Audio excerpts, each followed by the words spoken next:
ہم لوگ ابھی پڑھے تھے کہ اظہار کا قاعدہ کہ جب حروف حلقی میں سے کوئی حروف آ جائے، حمزہ، ہا، عین، ہا، غین، خا، ان میں سے جب کوئی بھی حروف آ جائے تو نون ساکن ہو یا تنوین ہو اس کو ظاہر کریں گے۔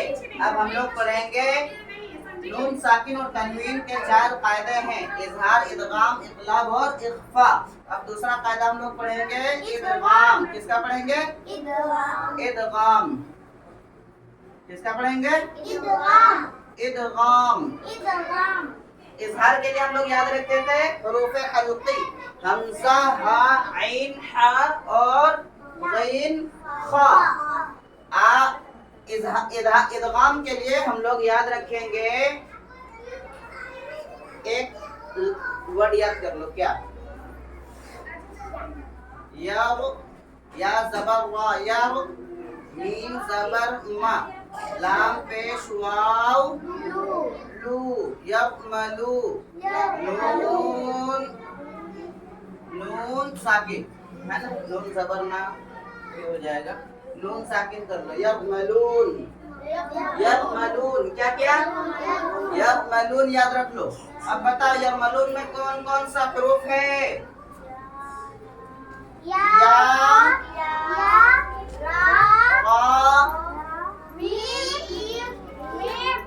میم، لام، واو، نون، ہے نا؟ یا، را، میم، لام، واو، نون۔ اس میں پہلے تم 2 حرف کو الگ کر دو، را اور لام کو، را اور لام کو، ان دونوں کو الگ کر لو، ٹھیک ہے؟ را اور لام۔ اب بچا کون کون سے حروف؟ یا، میم، واو، نون۔ 4 حرف بچ گئے، 2 الگ ہو گئے، ٹھیک ہے؟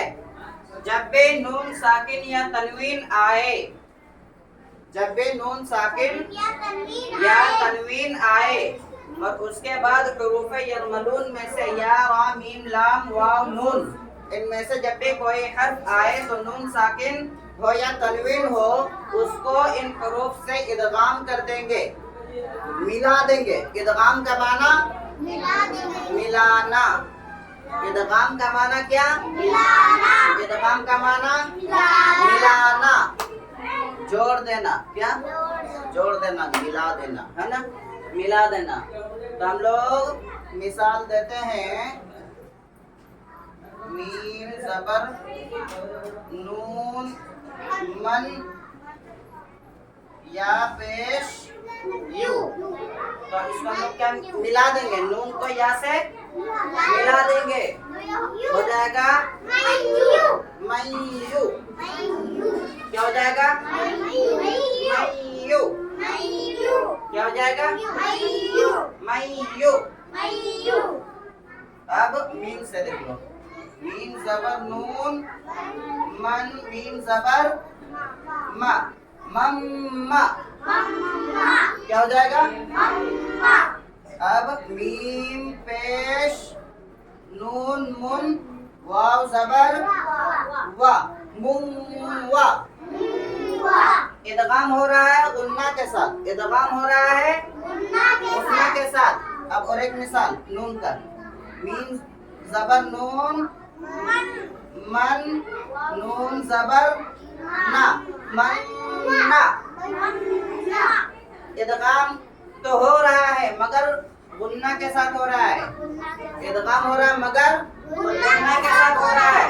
اس میں پتہ چل رہا ہے کہ ہاں نون بھی اس میں موجود ہے، لیکن اس میں 2 حروف الگ کیے تھے۔